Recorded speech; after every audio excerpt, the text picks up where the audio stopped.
Abra sua Bíblia em Efésios 6, nós vamos ler do verso 5 ao verso 9.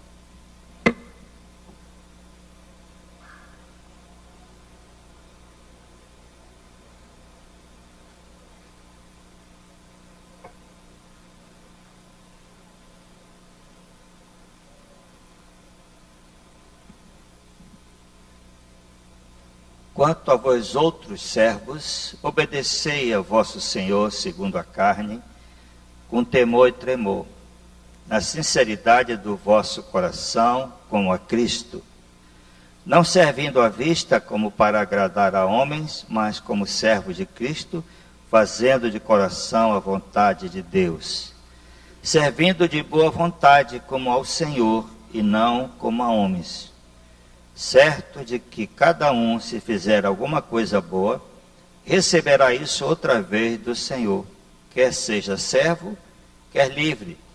E vós, senhores, de igual modo, procedei para com eles, deixando as ameaças, sabendo que o Senhor, tanto deles como vosso, está nos céus, e para com ele não há acepção de pessoas. Deus abençoe a sua palavra. Amados irmãos, é bom entender o contexto do Novo Testamento.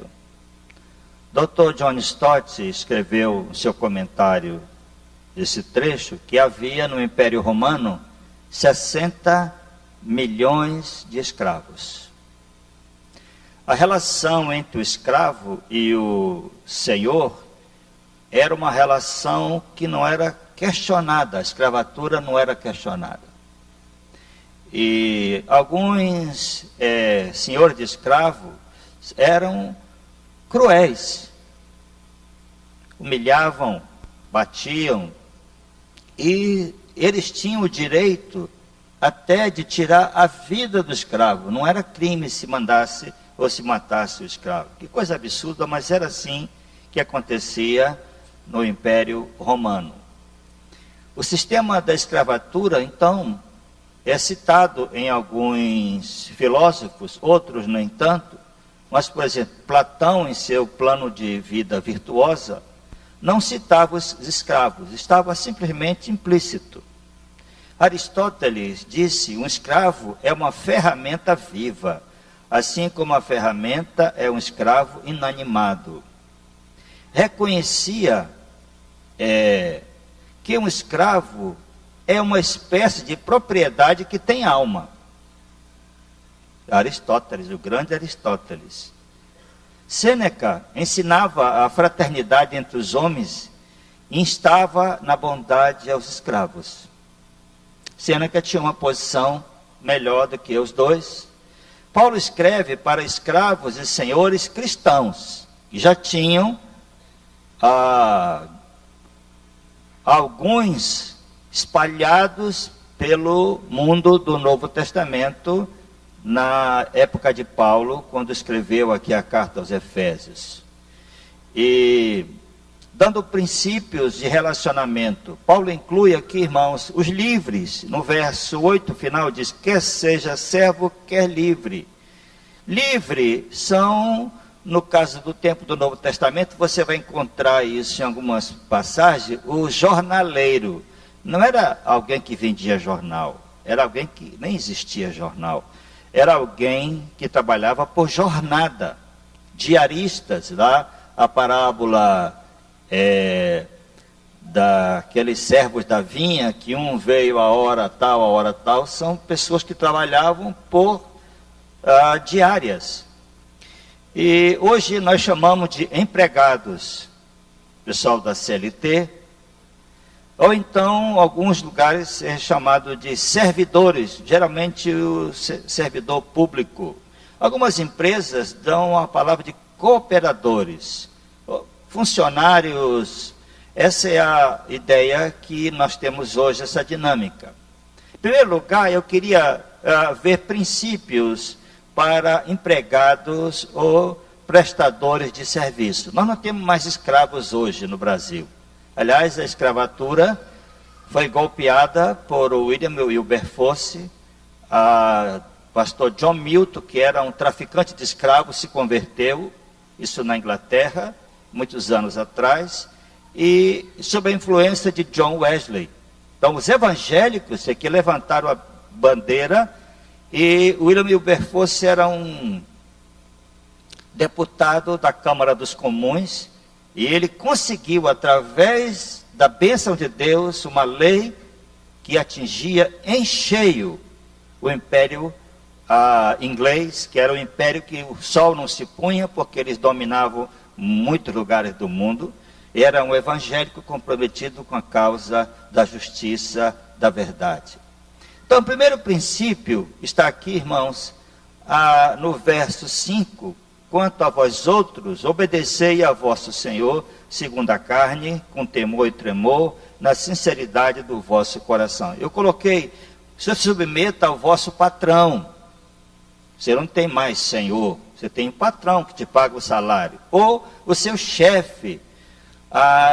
Se trabalha no serviço público, você tem um chefe de setor, de serviço, departamento, assim por diante.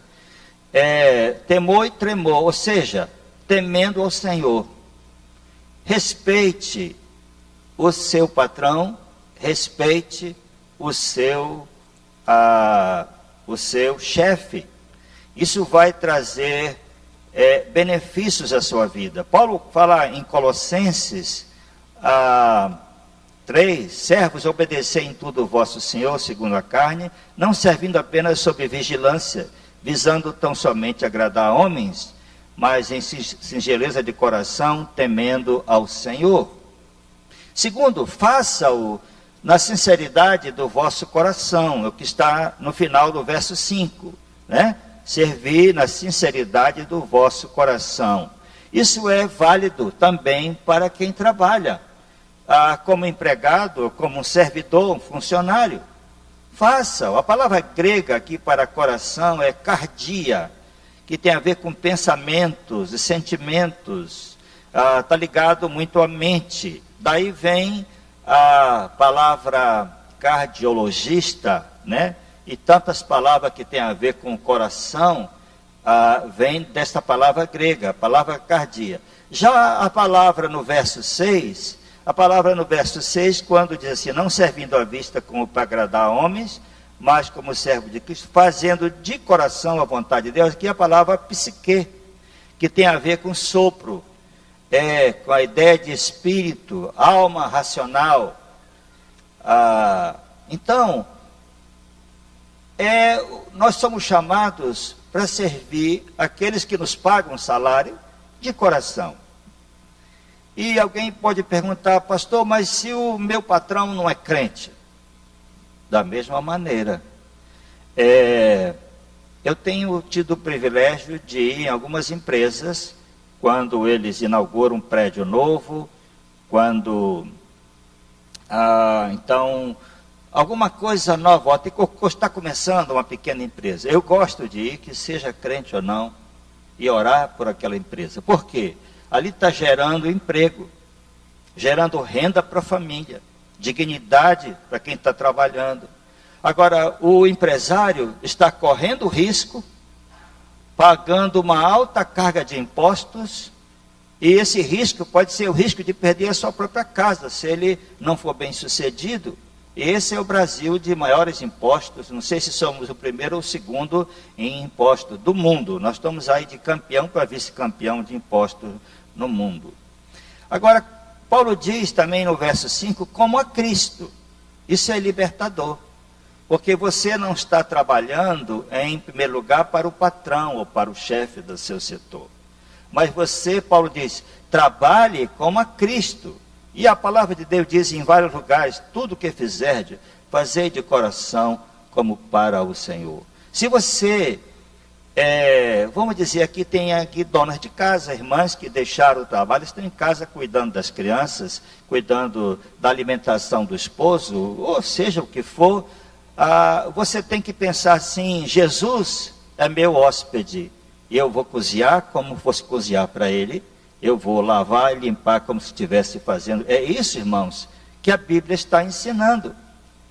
Ele é o seu hóspede. Mas se você trata de administração, finanças, linha de produção e gerência, outras coisas, faça-o como para o Senhor. Isso vai te libertar de ser escravo de homens. Você vai servir o Senhor enquanto você está ali trabalhando para aquela empresa que precisa ter sucesso, porque se ela não tiver, você perde o emprego, o patrão se enrosca todo e muitos empregados são dispensados. Faça como a Cristo e faça mais do que a sua obrigação. Interessante que, alguns anos atrás, tinha um irmão nosso aqui, que era o campeão de vendas num setor de uma loja de departamento, que era sapatos.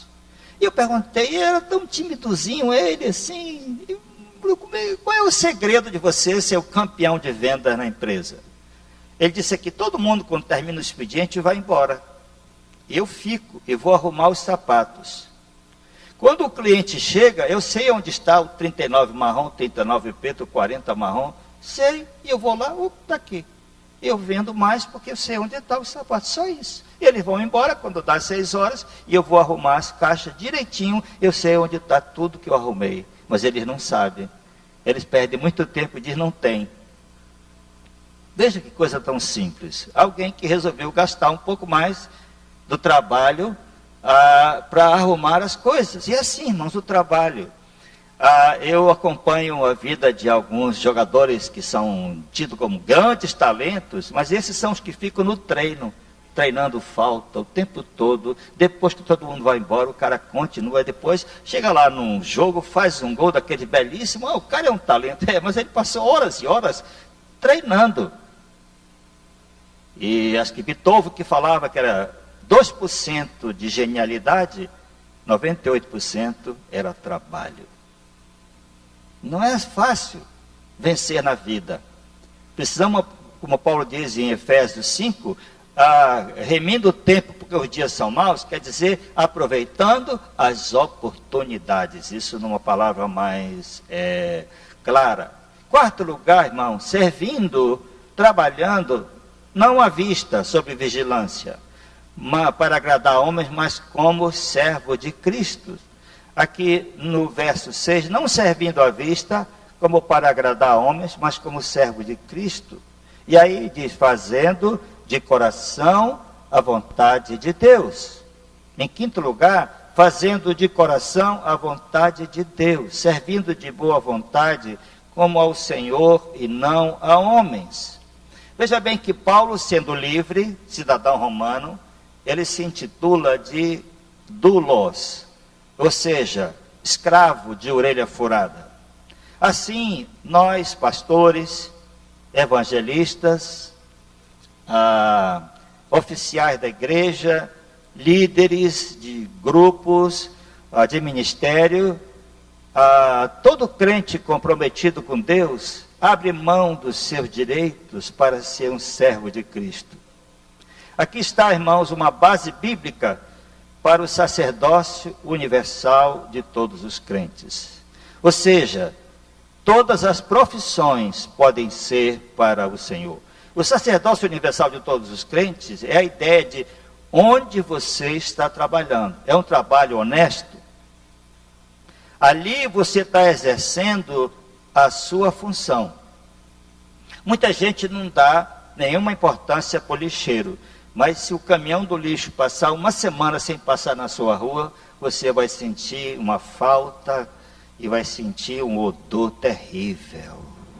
O trabalho do lixeiro é muito importante. Se ele for crente, ele pode trabalhar enquanto precisa naquilo como para o Senhor. O sacerdócio universal de todos os crentes não é só que o pastor e os chamados leigos podem pregar. Não. A ideia de João Calvino é: onde você está trabalhando, faça-o como para o Senhor. Isso que Paulo está ensinando.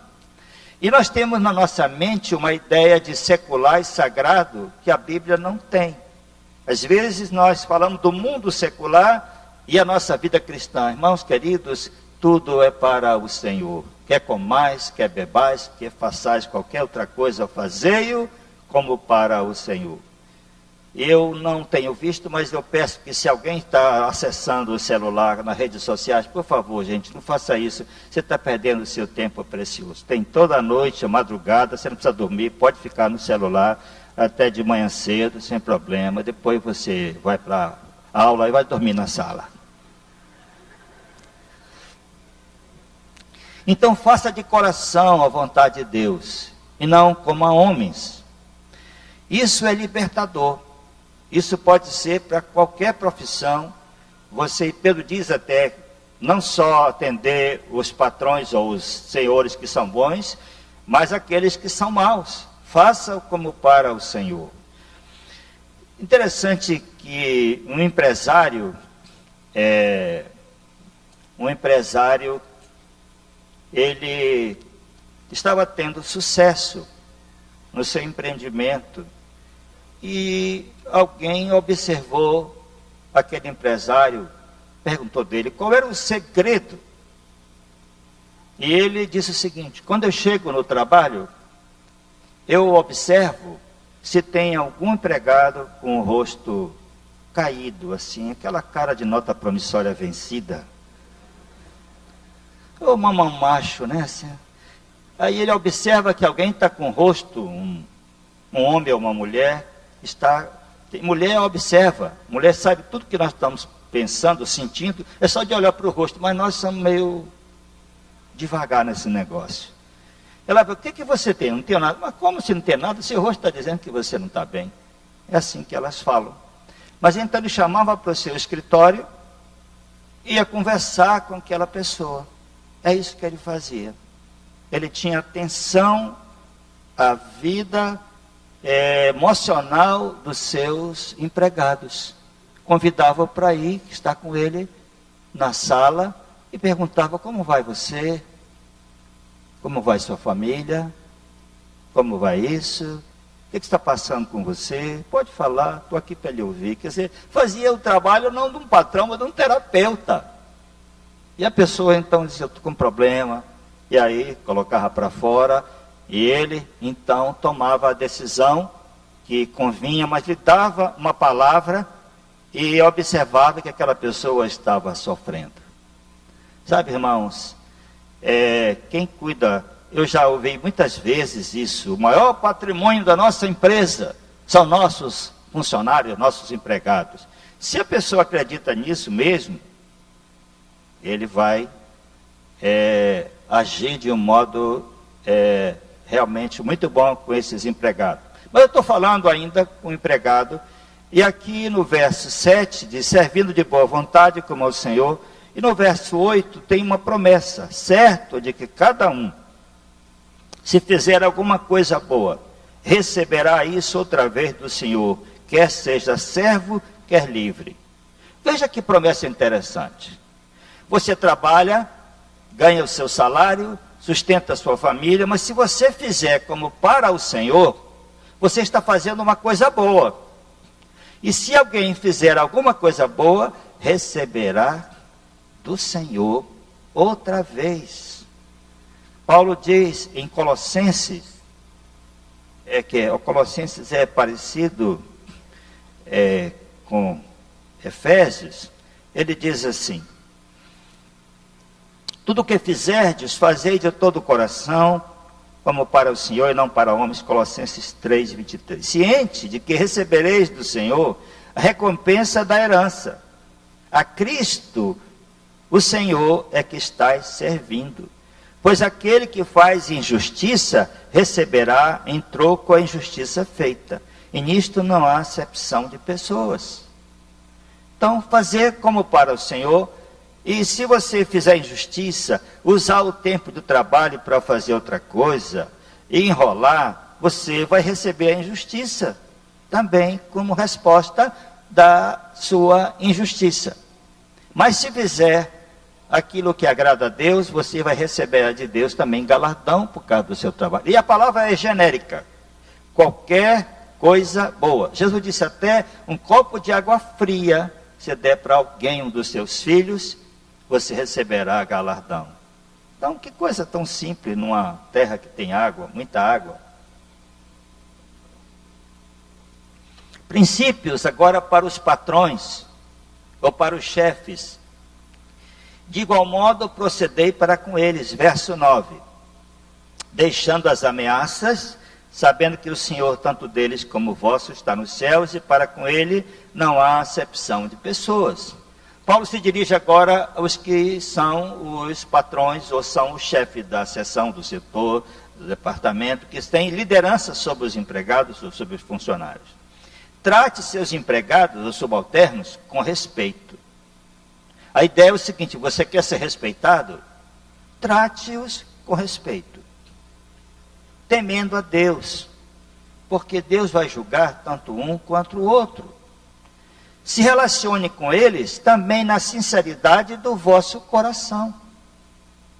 Quando eu olho uma pessoa, e um irmão meu é um empresário, um atacadista, e eu fui inaugurar um prédio novo, e lá, 100 e poucos funcionários. Eu fiquei pensando, 100 e poucas famílias são ajudadas, ou parte da renda sai daqui. Ele não é crente ainda, é um empreendedor. Eu fico pensando no sustento que aquelas pessoas estão provendo para as suas famílias. Eu vou lá orar com toda tranquilidade, com alegria. Então, se relacione com eles na sinceridade do vosso coração. Você olhar para aqueles que te servem, pode ser empregada da sua casa. Não humilhe, trate-a bem, trate-a com respeito. Isso vai gerar um respeito nela e gratidão a Deus. E isso vai te trazer gratidão. Faça-o também como a Cristo. Você está olhando aquela situação, faça o bem para aquele que está servindo você. Pode ser no ambiente de uma repartição pública. Normalmente, para se contratar um gerente, tem todos os currículos e capacidades e cursos, e se contrata um gerente. Mas as empresas dispensam o gerente porque ele não sabe lidar com pessoas. Ele não tem habilidade com pessoas. E eu digo, aqueles que são líderes de grupos familiares, estão lidando com vidas, são voluntários. Esses estão se preparando sem querer, porque estão olhando para a igreja e não para o mundo corporativo, mas vão se tornar líderes nos seus empregos, no seu trabalho, porque estão fazendo gestão de pessoas, tratando de conflitos, resolvendo situações. Sabe que o mundo corporativo, as empresas, eles têm estudado como é que as igrejas trabalham. Hoje de manhã nós tínhamos aqui cerca de 200 e poucos líderes, não sei quantos. Domingo de manhã, ninguém é assalariado. Esses irmãos vieram para cá para o café da manhã, para receber treinamento. E Peter Drucker, que é o papa da administração, ele escreve sobre essa questão do voluntariado e como tratar, como fazer do seu empregado fazer um liderado. Você ser um líder, não só um chefe. O chefe manda dar ordem e até ameaça, né? Aqui Paulo diz, nada de ameaças. Mas um líder, ele é seguido, é diferente. A igreja trabalha com liderança, não com chefia. Nós somos hoje 428 grupos familiares, mas todo mundo abrindo sua casa, usando suas cadeiras, telefone, tempo, arruma, desarruma, e às vezes o irmão não trouxe o lanche, você tem que providenciar. Gente, isso é bênção. Você está sendo treinado por Deus para exercer uma posição mais alta na sua vida profissional. Essa é a sua vida ministerial, mas como o sacerdócio universal o secular e o sagrado, na verdade, essa separação não existe. Você está servindo o Senhor aqui, daqui a pouco você está servindo o Senhor lá no seu trabalho. E isso é muito bom. Promova o bem dos vossos empregados, diz William Hendricks, de mesmo modo que espereis que promova o vosso. As empresas que prosperam e que vão mais em frente são aquelas que os empregados duram muito tempo nessa empresa, porque são tratados como uma família. São tratados com dignidade. Às vezes o salário não é melhor do que o outro lá, mas o ambiente de trabalho, por causa da liderança de alguém sensível, se torna um lugar muito bom de trabalhar, e a pessoa resolve não sair porque o ambiente de trabalho é bom. E gente, pede as contas porque o ambiente de trabalho não é bom. Sabe, pastor Caio, ele tinha uma noção muito interessante dessa questão de servir ao Senhor. Então ele chamava uma pessoa da igreja que trabalhava no escritório, ia até com ele, e uma pessoa me disse nesses dias que ele convidava, saber como é que está a sua família, como é que você está, tudo. Aí ele dizia, olha, você não está aqui por causa do salário, você não está aqui servindo a Caio Fábio, Zé João, nem dos pastores, você está aqui servindo ao Senhor, saiba disso. E eu ouço aqui algumas pessoas que trabalham conosco, diz, pastor, eu até quis sair para ganhar mais fora. Mas eu pensei, não, eu estou aqui servindo o Senhor. E é um trabalho administrativo, um trabalho de pessoal, finanças. Então, se você tem essa consciência, e nós temos uma organização, dificilmente alguém sai aqui. No máximo, entra mais um que está crescendo, trabalho, exige mais uma pessoa, mas não sai, a pessoa tem que realmente se esforçar muito para ser dispensada aqui, no bom sentido que eu estou falando, né? Ela tem que se esforçar muito, causando problemas e tudo, para receber, então, a sua dispensa. O que Paulo diz aqui, irmãos, veja bem, deixando as ameaças, sabendo que o Senhor, tanto deles como vosso, está nos céus. Paulo está dizendo, você é o dono do escravo, você é o patrão, você vai prestar contas a Deus. Tem que ser escrito para cristãos, que o não cristão não tem essa consciência. Ou seja, nós vamos prestar conta para Deus, justo Senhor, que está nos céus, do nosso trabalho como empregado, mas o patrão vai prestar contas a Deus, porque diz, não há acepção de pessoas. Ele é justo para com todos. Ninguém tem o OP, ó preferido para Deus. Não. Ele é justo para com todos. E aqui queria concluir, hoje é dia de ceia, nós vamos focalizar também um pouco na ceia, mas nós queremos concluir Efésios até o final do ano. Aqui então, sabendo que o Senhor, tanto deles como o vosso, está no céu. Vemos aqui, irmãos queridos, nesse contexto que estamos, e mais Efésios 5, que a esposa sujeita-se ao marido como ao Senhor. O marido ama a esposa como Cristo amou a igreja. Os filhos obedecem aos pais no Senhor. E os pais educam seus filhos na disciplina, na admoestação do Senhor. Os servos são obedientes como a Cristo. E os senhores tratam os seus servos como o Senhor que está no céu lhes ordena. Ao sujeitar-se ao Senhor, a pessoa não tem problema em sujeitar-se à autoridade de outrem. Então, irmãos queridos, seja grato pelo seu emprego, seja grato onde você está trabalhando. Se é serviço público, faça-o como para o Senhor. Nada de enroleixo. Faça para o Senhor. É tão bom ser bem atendido. A pessoa não está ali, e tanto faz se ela atender mal, atender bem, ela vai ganhar o mesmo salário. Quando é numa iniciativa privada, ela pode ser dispensada com pouco tempo. Mas faça como para o Senhor. As pessoas têm dignidade. E assim eu quero concluir esse trecho de Efésios. Então, vamos fazer como para o Senhor. Se você tiver essa atitude, você vai ter uma liberdade de servir a Cristo. uma liberdade de se sentir uma pessoa mais importante no reino. E você pode preservar o seu emprego. Peter Drucker, no seu livro O Líder do Futuro, ele diz o seguinte, é muito interessante. Esse homem é o Papa da administração, eu acho que já morreu faz pouco tempo, mas os livros dele são livros que ficaram aí para sempre. Ele diz o seguinte,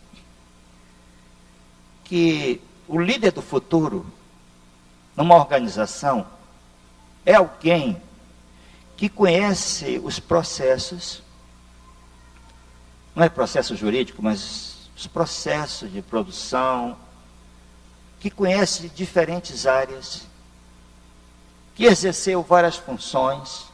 Ele não precisa nem ter um cargo, porque ele é uma pessoa que estão sempre procurando para uma opinião, para uma condução. Então é algo, se você fizer mais do que sua obrigação, você vai se tornar uma pessoa muito necessária à organização. Eu diria aqui para os jovens, estudem, façam uma faculdade, se esforcem para crescer na vida. Em toda essa crise, quem pagou um preço maior foi o empregado, aquele que está no chão da fábrica. Aqueles no cargo de diretoria, gerentes e supervisão foram preservados. Por quê? Porque a empresa já investiu muito dinheiro, dispensou os empregados da linha de produção, mas preservou aquelas pessoas, geralmente alguns de curso superior, mas que já estão tempo na igreja e que fizeram os treinamentos e investiam muito dinheiro. Então estão esperando a crise passar para chamar os empregados da produção. Mas esse da administração, eles não dispensaram. Que o Senhor te ajude a trabalhar, a ser grato, a fazer como a Cristo e fazer isso de modo que o Senhor se agrade e você receba um galardão. Você não está na empresa ou no serviço público por causa do salário. Você está ali para testemunhar. A melhor maneira de testemunhar é competência, diligência, fazer as coisas de coração como para o Senhor. Vamos orar. Pai, obrigado, porque a Tua palavra nos dá orientação para o casamento, para a criação de filhos, para o trabalho, para tudo quanto é necessário nessa vida cotidiana. Abençoa aqui, Senhor, aqueles que estão trabalhando, abre as portas de emprego àqueles que não estão trabalhando, Senhor, e prepara os jovens para esse mercado de trabalho cada vez mais competitivo. Abençoa os teus filhos para darem um bom testemunho, gente competente, gente diligente, gente esforçada que quer o bem da sua organização. Em nome de Jesus. Amém.